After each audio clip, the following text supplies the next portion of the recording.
Más y mejores contenidos en vivo y empezamos la cuenta regresiva. 5, 4, 3, 2, 1.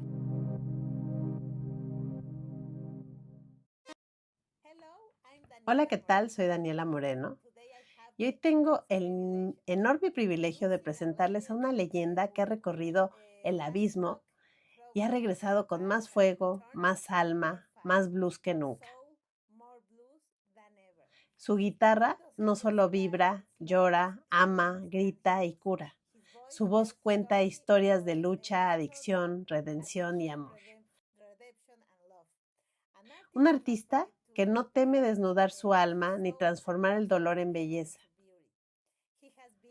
Él ha sido parte de bandas icónicas como Kind Hit y los Blues Breakers de John Mayer. Y como solista, ha dejado una huella indeleble con más de 30 discos que no solo suenan, atraviesan.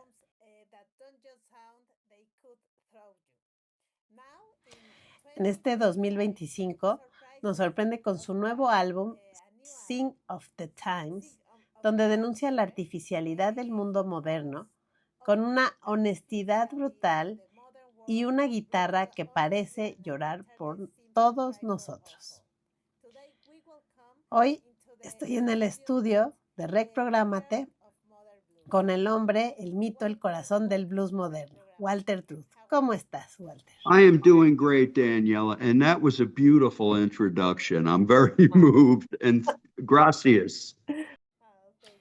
Muchas gracias, Walter. Walter, ¿cómo describirías quién eres hoy después de todo lo que has pasado? You know, I am 74, and I've been at it for a long time. And I find the older I get, the more I have to say with the music, the more heart I can put into the music, the more experience I can put into the music. And I can say that at my age, and I've been doing this now, playing in bands for 56 years, I love it more than ever. ¿Qué fue lo más duro de tu proceso de recuperación tras tu trasplante en 2014 y qué lo hizo soportable? Okay, now I was in the hospital 8 months and I lost 65 kilos of weight. I developed bad brain damage.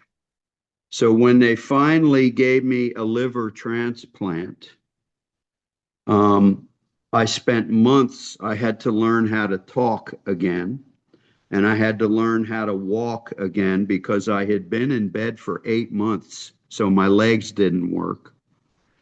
But then when they sent me home, I realized I didn't know how to play the guitar anymore because I had brain damage. It had left me. The knowledge of how to play guitar was gone. So I didn't know what to do. And my wife and my children said, Dad, you have to start over. So I sat on the couch every day, 6 or 7 hours a day for 1.5 years. And I taught myself all over again. And that was the hardest part of the recovery, was realizing that I may never be able to play again. I may never be able to perform or write a song again. And that has been my life since I was a kid. So that was difficult, but with the help of my wife and my 3 kids, they pushed me. They don't give up. Don't give up. Go work. Go to work. And my wife put a big poster in the kitchen. And every day that I practiced all day, she gave me a gold star. Wow, qué difícil situación. Y mis respetos para ti. Esto es una lucha diaria, sin duda. Un beso y un abrazo a tu esposa y a tus hijos. Thank you very much. I love them. ¿Qué mensaje le darías al joven Walter que apenas comenzaba tocando en bares de Nueva Jersey? It depends on what kind of music they want to play. The kind of music I always wanted to play, and I still do, is based in your heart. It's not your brain, it's your heart. That's why B.B. King could play one note and make you cry. And that's the kind of music I love. So my advice to people starting is if they want to play this kind of music, they have to try to use their emotions and put your emotions into your music and play and sing from your own experience and your own feelings. Qué bonito es recordar, porque dicen que recordar es volver a vivir, ¿no? It is, and it was like starting over. And I can tell you this, I feel that since I had to start over, it means more to me now than it ever did. I love it even more. So I had to fight to get it back. ¿Qué papel tiene la guitarra en tu vida más allá del escenario? The guitar, when I found it at age 10, the guitar gave me my purpose in life.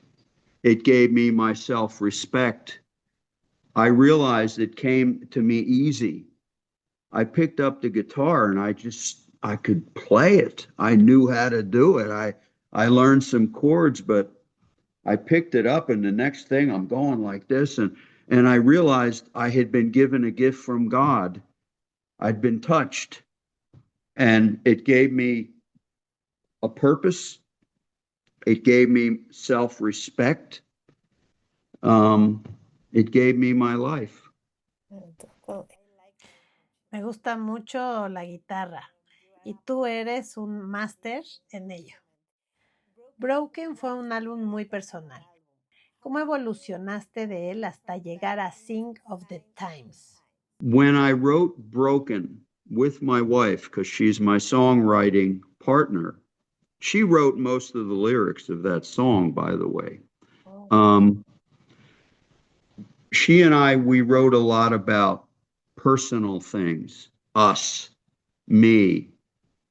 With Sign of the Times, and again, my wife wrote the lyrics of Sign of the Times, and she handed it to me, and it's about the world.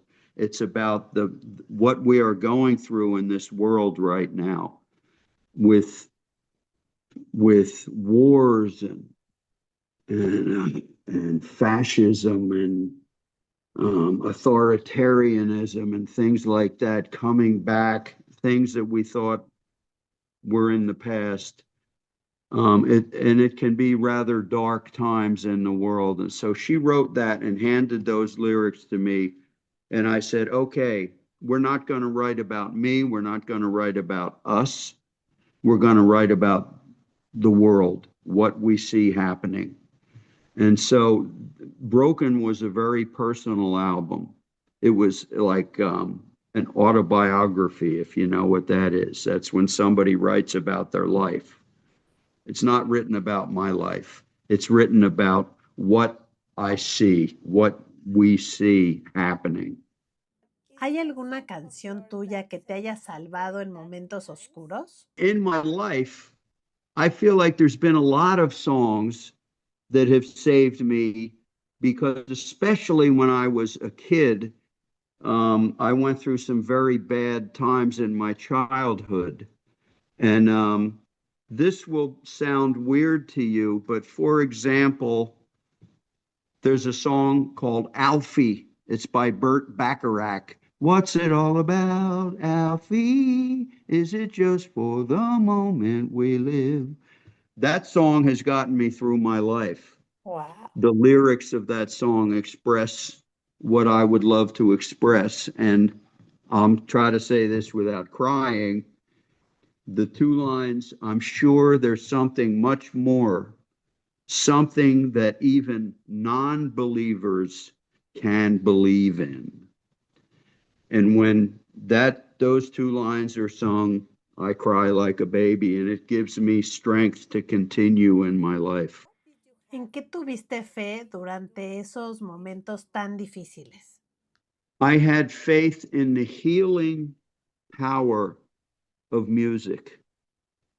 Music, anytime I hurt in my emotions, or anytime I have problems and with relationships, the music can heal me. And I think music is a powerful healing force in the world. But personally, I have never lost my faith or my belief in music. The power of music. La música es el poder de la vida. Yes. ¿Todavía sientes nervios antes de un concierto o ahora hay una calma distinta? I don't get nervous because I've been doing it for so long, but I do go through this. I sit in the dressing room and I warm up my fingers and I warm up my singing voice. But then when the guy comes in and says, okay, you guys, you have 10 minutes and then you're on stage, I think to myself, I'm 74. Can I do this again? And then I think it's a test. I'm being tested. And yes, I'm going to go out there and I am going to kick ass. But I have to tell myself, yes, maybe I'm kind of old now. Maybe I'm a little tired. Maybe I didn't get sleep last night and I ate some shit food or something that you do on the road. But I say to myself, this is what you were put here for. So go out there and share your message with those people. Estoy segura de que estoy más nerviosa que tú en el escenario ahora mismo. Para mí es un sueño entrevistarte. Oh, Daniela, thank you. ¿Qué fue lo primero que te vino a la mente cuando nombras el álbum Cantar de los Tiempos? Well, and like I said, my wife, who's my songwriting partner, handed me those lyrics. And she said, here, can you do something with this? And I said, not only are we going to do something like this, but you have now, Marie, her name is Marie, I said, you have given us focus. We're going to write an album about what we see happening and what's happening in the world. And we're not going to give opinions about it. We're just going to shine a light on it. And so once we had that song and we said, that's got to be the title of the record. Once we had that, we went with it. ¿Qué fue lo primero que pensaste cuando nombraste el álbum Sign of the Times, Artificial? Denuncia un mundo que se aleja de lo humano. ¿Qué esperas que el oyente reflexione al escucharla? I hope it makes them think a little bit, but I also hope, I am very concerned with AI. I think it's a scary thing if you're an artist, that now computers can make music and sound like other people, and painters and artists and poets. We're all concerned about it. But after people hear that song, especially, I hope if they hear a song, I hope they're able to look into it and see if it's actually a human being, excuse me, or if it's a fucking computer. Yes. Yes. Totally. Because I'm interested in the human aspect, the human heart being expressed in art. I see it. I saw it. How did Hurt No More, and was it therapeutic to write it?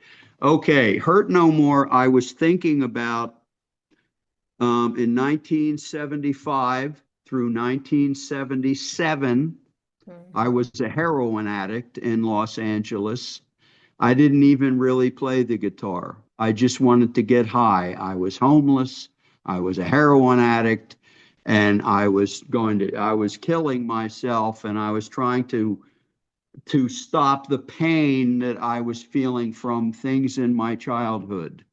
And then I stopped doing all that. But so the first verse, I cut myself, I hurt myself. That is a poetic way of saying I was hurting myself by doing this, right? But then I threw away the knife because I finally understood how much I want to hold on to my life.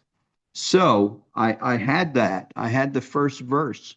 And I said to my wife, I said, I have this verse about my addiction and my alcoholism and all of this.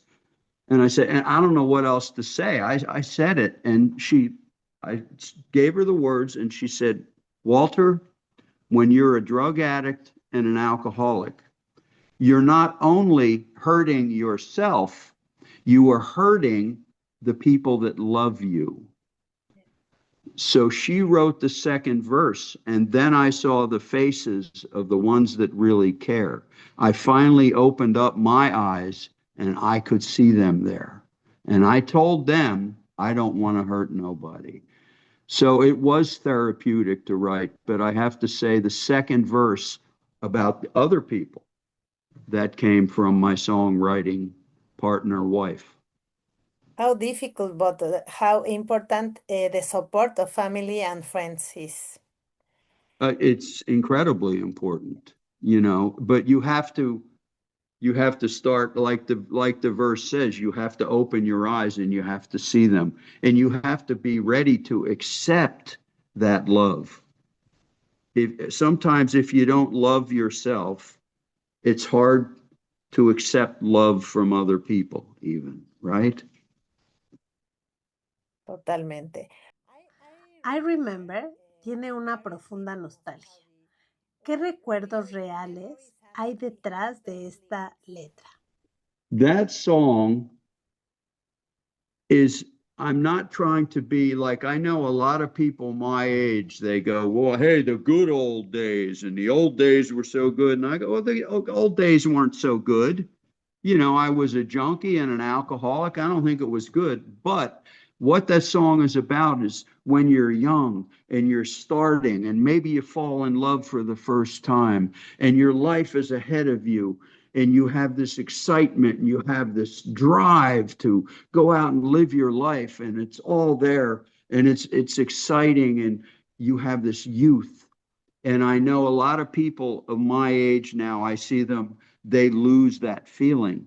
And I still want to feel young. I want to feel alive. I want to give to the world.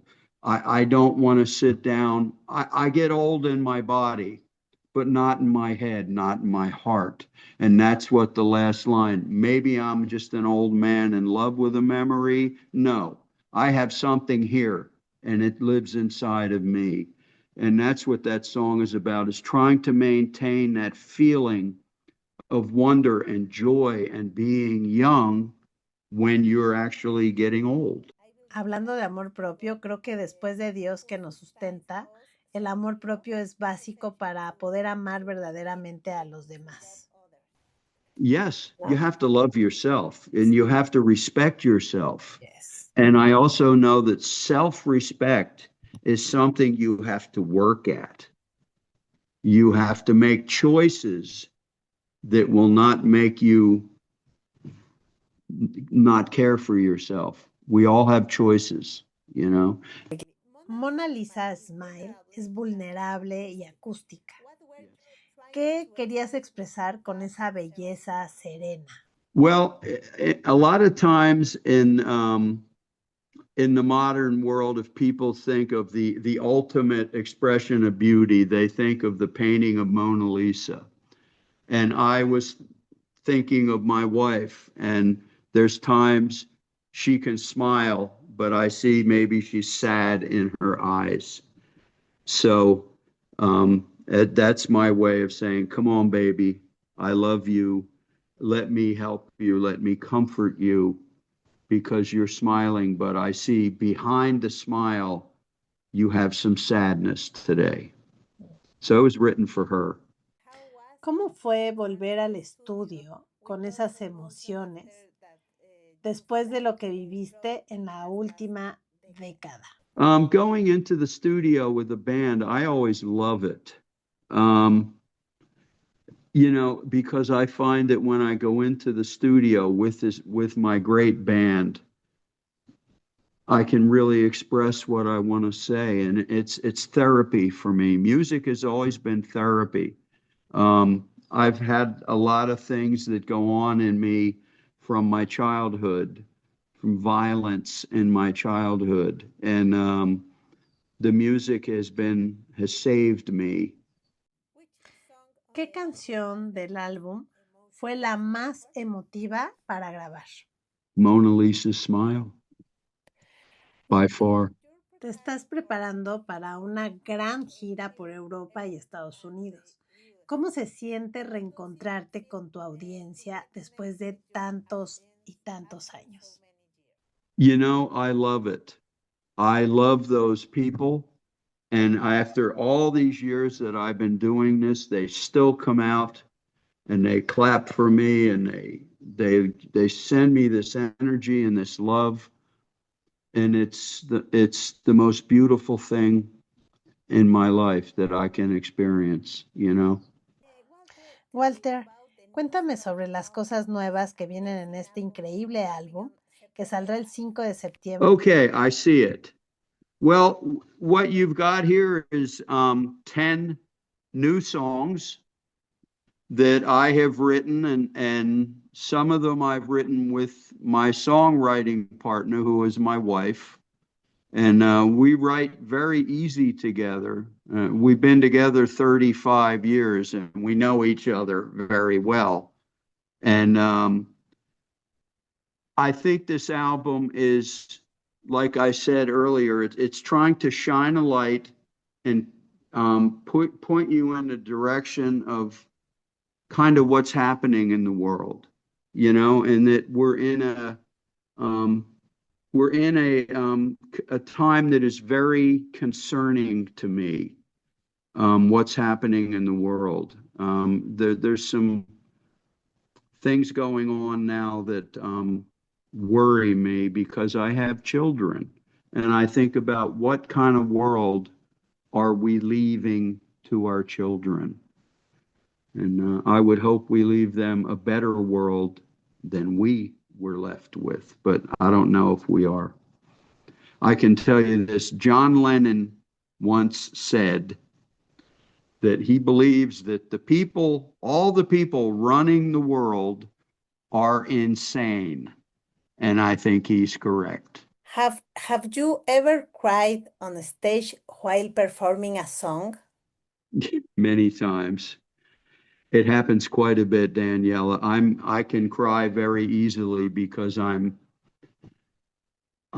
emotionally affected pretty strongly by things. I have strong emotions, and it happens a lot sometimes I'll sing a love song that I wrote to my wife, and while I'm singing it, I will picture her face in front of me and think of what she has done for me.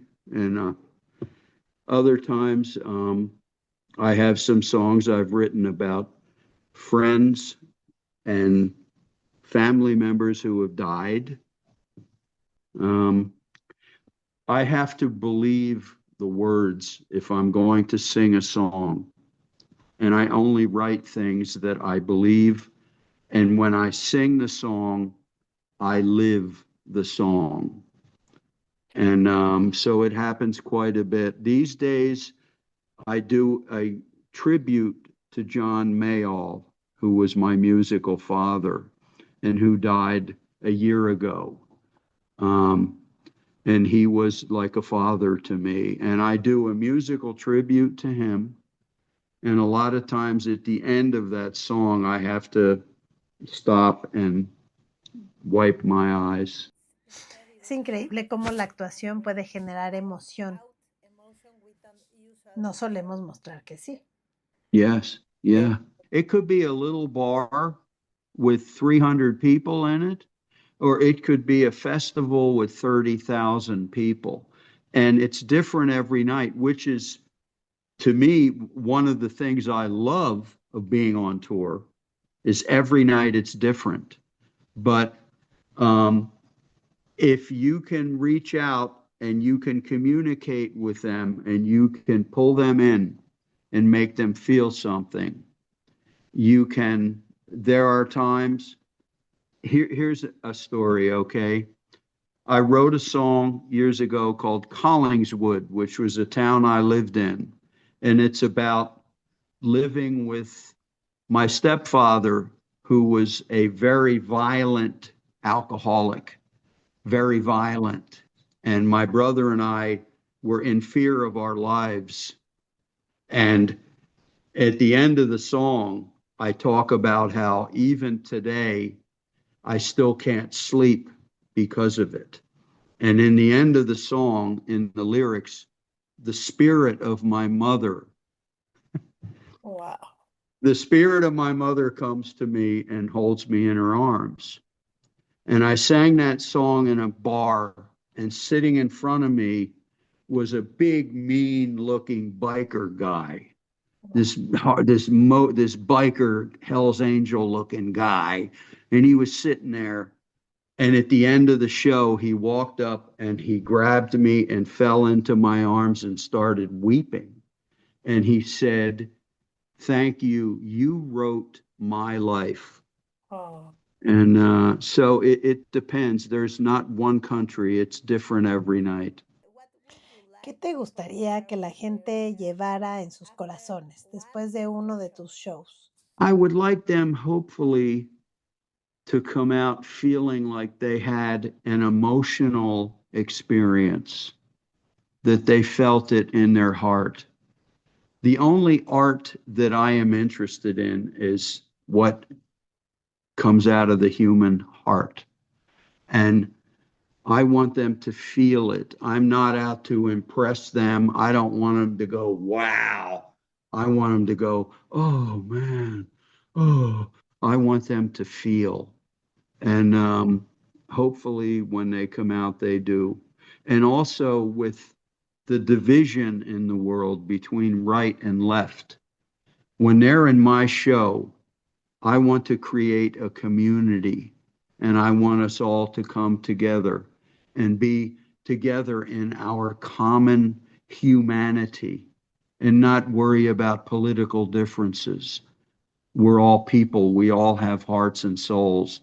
And if I can spend for 2 hours, bring those people together, and there's no division. We are a community and we are united for those 2 hours. That's a beautiful, beautiful thing that I feel. I go to my hotel room and probably cry a bit, you know. La música tiene el poder de dejar una impresión en la vida de las personas. Te quiero hacer una pregunta. ¿Cuál fue el último sueño que tuviste que recuerdes claramente? Great question, because it just happened this morning. Okay, this is the truth. That's a very good question. Okay. A lot of my songs come to me in dreams, okay? Okay. And I was having a dream that my wife and I were supposed to meet somebody at this club. And my wife called the club, and the girl said, we're supposed to meet, I think, like a journalist or somebody. And she said, Marie said, okay, we have to go to this club and we're going to meet my friend Amy. This is in the dream, okay? Wow. So we go to the club, and the guy at the door says, you've got to pay $5 to get in. And my wife says, well, we're just going in to meet this girl, and we're leaving. And he says, I don't care. Well, Marie starts arguing with the guy. And while she's arguing, there's another club across the street, and I hear music coming out of the club. So I go across the street, and everybody in the club is singing this really good song. Wow. And I woke up, and because I'm here alone right now, I jumped out of bed, butt naked, got my guitar, and recorded the song. And I got a brand new song in the dream. And that happened this morning. And my wife is in Denmark. And I called her and I said, okay, I got another song and I need lyrics. So I've had a lot of songs come to me in dreams. Mona Lisa's Smile came to me in a dream. That was given to me by the Creator, by God, by the universe. It came to me in a dream. A veces los sueños nos pueden llegar a dar muchas ideas para hacer canciones, ¿no? Yes. ¿No? Yeah, exactly. ¿Puedes compartirnos una historia, un momento hermoso que haya marcado un antes y un después en tu vida musical y personal? Yes. After my liver transplant, I think I might have told you that I didn't know how to play, right? Did I already tell you about that? I had to learn how to play again after the transplant. Did I tell you that? I can't remember. Anyway, Wow. with the transplant, I had not been on a stage in over 2 years. And when I got home, because I had brain damage, I couldn't play the guitar. It was gone. I had no idea how to play the guitar. My wife and kids said to me, you have to start over. They said, when you were 10 years old, you taught yourself, didn't you? I said, yeah. And they said, well, you got to do it again. So I spent a year and a half and I taught myself guitar all over again from the very beginning, a year and a half of work. And then I thought, maybe I'll try going on a stage. It's been 2.5 years. Well, my wife, who manages me also, instead of booking me into the corner bar to see what happens, instead of going down to the corner pub, she booked me into Royal Albert Hall in London. And the turning point in my life was I hadn't been on stage in 2.5 years. I had to learn how to play. I had to learn how to sing. She introduced me. She came out at Royal Albert Hall and introduced me. And I didn't know what was going to happen. And I came out in front of thousands and thousands of people in that beautiful building. And I don't know what's going to happen. And I was scared. But I counted to 4. The band came in. And I went, I'm at home. This is what I do. This is where I live. I have done this 10,000 times. And this is why God put me here. And suddenly I was back. And that is on YouTube. If you can find that clip, it's called Marie Trout, R-A-H, Royal Albert Hall. So when we hang up, go on YouTube, look up Marie Trout, R-A-H, and it's there, and it's very, very emotional. Wow. Es inspirador escuchar cómo la experiencia de vida influye en la música. Yes. Yes. And it has to. I'm not interested in music that does not have substance, not have something to hold on to. It has to come from here. Si tu guitarra pudiera hablar, ¿qué crees que diría de ti después de un concierto? Sometimes it might say, you treated me well tonight. You caressed me beautifully, and you made love to me tonight. And then other times it might say, I didn't feel you tonight. You were caressing me and kissing me, but you were thinking of someone else. El instrumento a menudo se convierte en una extensión del alma del It does. Yeah. And the night, there are certain times when I'm performed, Daniela, that I lose all knowledge of my physical self and I become the sound. And that does not happen all the time. That's something I look for and I hope for, but it doesn't happen all the time. But when it does happen, I'm I'm just spirit, and it's incredible experience. Muchos puristas del blues critican los cambios en el género. ¿Qué les responderías desde tu experiencia y evolución? I can't deal with blues purists. I can't stand them, and they don't like me, and I don't like them. And I've heard many times, for example, white guys can't play the blues, this and that. And my wife said something to me once. She goes, that whole thing about the blues can only be played by a certain race of people. She said to me, the man who is considered the greatest cellist in the world is Yo-Yo Ma, and he's from Japan, or he's from China, I forget which. And she said, and he's playing classical music. And classical music is the music originally of white Europeans, Mozart, Puccini, you know.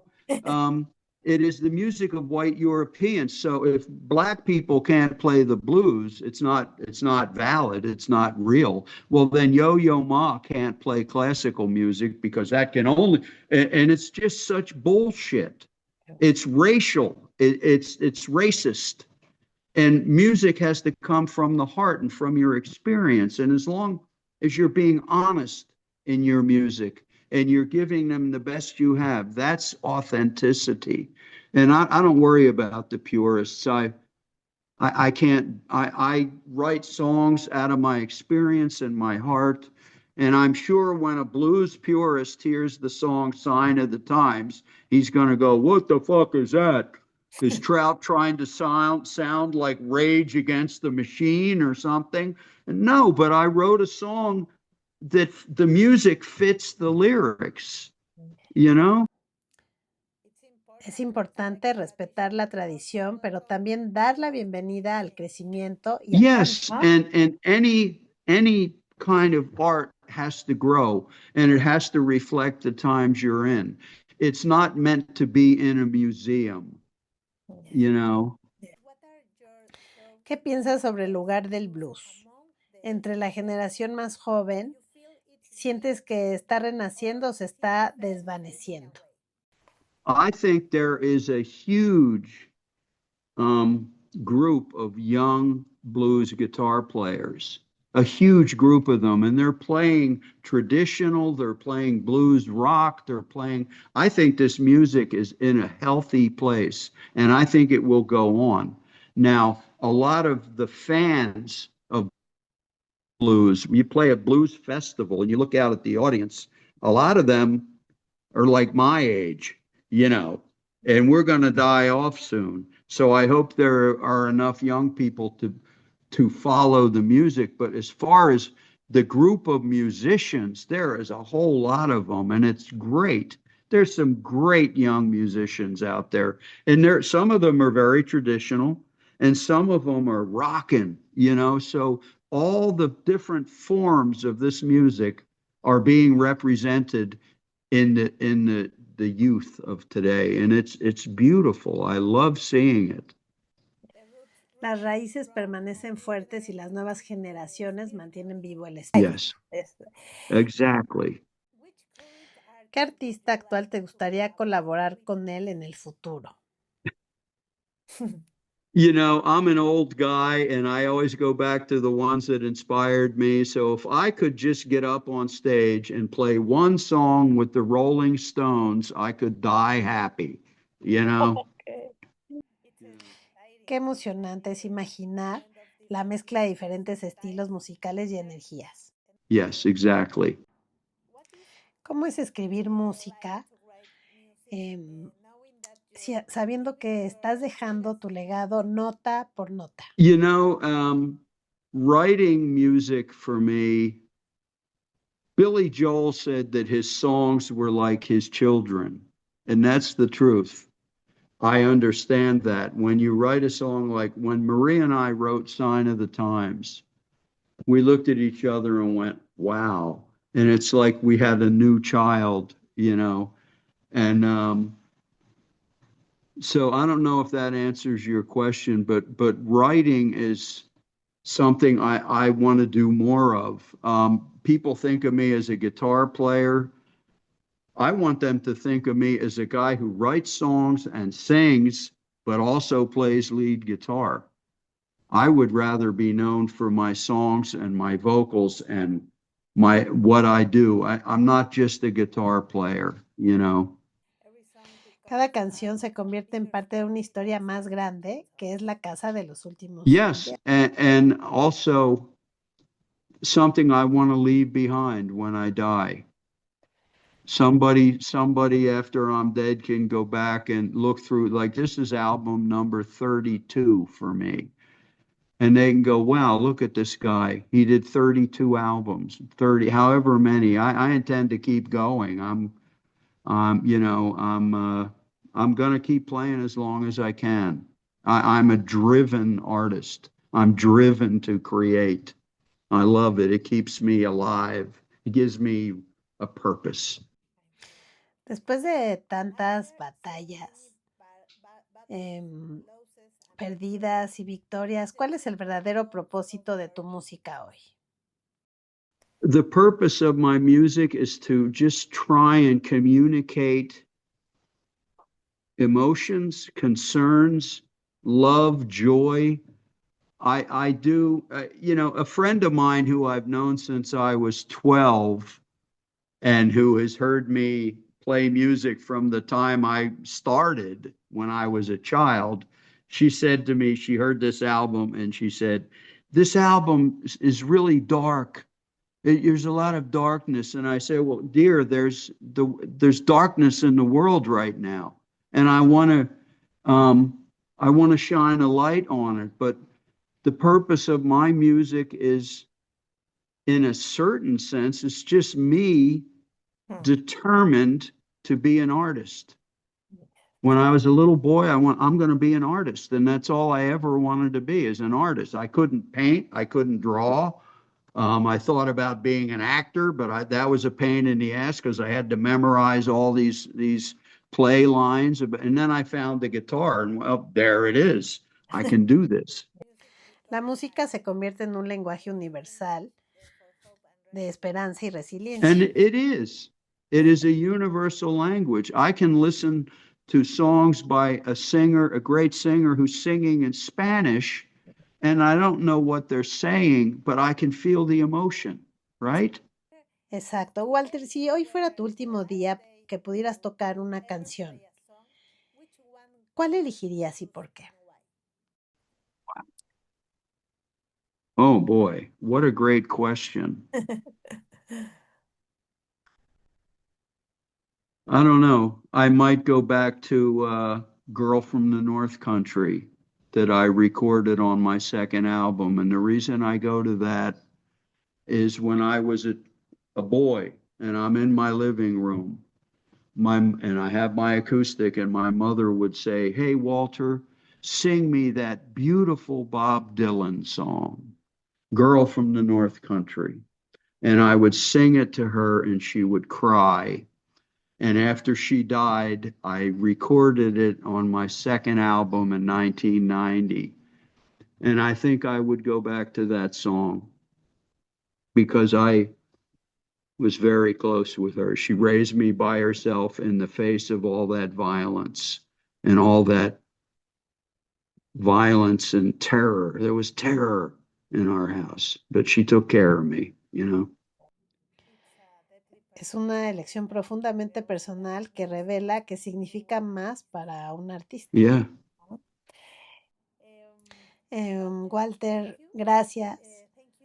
Gracias por abrirnos tu alma, por darnos no solo gráficos, sino cicatrices, transformarlo en arte. Escucharte es como entrar en una tormenta y salir con un corazón fuerte, más humano. Gracias por enseñarnos que incluso cuando estamos rotos, todavía podemos sonar gloriosos. Wow, that's beautiful, Daniela. You're gonna make me cry here. That is just beautiful. Thank you. Where are you in Spain? What city? In Madrid. Well, I hope I get to play there, and if I do, if you get in touch with me, I will put you on the guest list with whoever you would like to bring, and we can meet and say hello and maybe have a hug. It was a You've been pleasure. wonderful. You've been really wonderful. Thank you so much. Yo soy Daniela Moreno. Esto ha sido todo por hoy. La verdad me emocioné muchísimo porque tenemos un artista único que de verdad me transmitió. Thank you for your time, your sensitivity, and your story. You inspire us to be brave, to reconnect with our truth, and to never stop expressing what we carry inside. Thank you, your music, your soul, and your humanity, Walter. With some until next time. Reprográmate con Daniela Moreno. Escúchanos todos los miércoles de 12:30 a 1:30 de la tarde